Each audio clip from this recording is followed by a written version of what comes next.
আসসালামু আলাইকুম, আমি ইসরাত জাহান। স্নেহের অষ্টম শ্রেণীর শিক্ষার্থীবৃন্দ, পাঠ্য বইয়ের ম্যাথগুলো সলভের সিকোয়েন্সে অলরেডি লাভ ক্ষতির পাঠ্য বইয়ে যে তিনটা ম্যাথ ছিল সেই তিনটা ম্যাথ হয়ে গেছে। আজকে আমরা খুব ছোট একটা টপিক দেখব।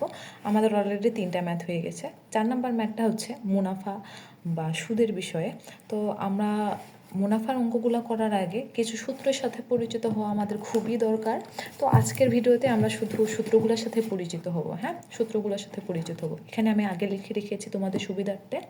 দেখো, মুনাফা, যখনই কোথাও মুনাফা দেখবা সেটাকে আয় দ্বারা প্রকাশ করা হয়। মুনাফা থাকলে আমরা মুনাফার পরিবর্তে আয় লিখতে পারি।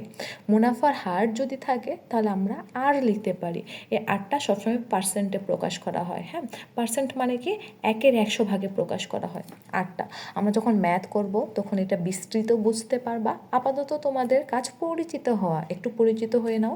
মুনাফাকে আমরা আয় দ্বারা প্রকাশ করি, মুনাফার হারকে আর দ্বারা প্রকাশ করি, সময়কে প্রকাশ করি এন দ্বারা, আর মূলধন অথবা আসল তোমার যে প্রফিট মূলধন যেটা সেটাকে প্রকাশ করি আমরা আয় দ্বারা। আচ্ছা, আয় দ্বারা প্রকাশ করার পর এটা তো বুঝছো, এটা পরিচিতি গেল, এটা সরল মুনাফার পরিচিতি।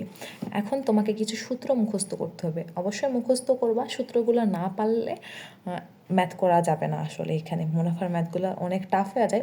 ঐকিক নিয়মেও করা যায়, কিন্তু আমরা সূত্র দিয়ে শর্টকাটে ইজি ওয়েতে ম্যাথগুলো সলভ করব। তাহলে প্রথম সূত্রটা কি দেখো, মুনাফা সমান সমান আসল গুণ মুনাফার হার গুণ সময়, মানে যতগুলো আছে সবগুলো গুণফল। আসল গুণ মুনাফার হার গুণ সময়। মুনাফা সমান আমরা কি লিখতে পারি? আসল, হার, সময়।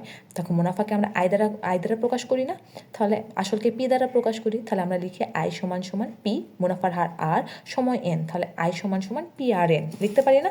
তাহলে এখানে যদি তোমাকে মুনাফা বের না করে যদি কখনো সময় এন বের করতে দেয়, তাহলে আমরা ইজিলি এই সূত্র থেকে বের করতে পারবো। যেটা চাই সেটা কি হয়ে যায় বলো তো? সেটা ডান পাশে থেকে বাকিটা ভাগ হয়ে যায়। তাহলে আমরা এখানে লিখতে পারি P I by P R, সময় বের করতে পারি। আমাকে যদি হার চাই তাহলে হার কী হবে বলো তো? হার হবে তোমার, হার যদি চাই তাহলে হার সমান সমান আর সমান সমান আই বাই পি এন। আবার যদি কখনো প্রফিট চাই, মূলধন চাই, পি সমান সমান, তখন কী হবে? I by R N. বুঝছো? এটা গেল মুনাফার কেসগুলো থাকলে সূত্র। যদি মুনাফা আসল বের করতে বলে, মুনাফা আর আসল এর মধ্যে আমরা কি বুঝতেছি? মুনাফাও থাকবে, আসল বা মূলধনও থাকবে। তাহলে আমরা তখন লিখতে পারি মুনাফা আসলকে প্রকাশ করা হয় এ দ্বারা। মুনাফা আসল এ সমান সমান মূলধন প্লাস মুনাফা, মানে মুনাফা আসল এ সমান সমান পি প্লাস আই।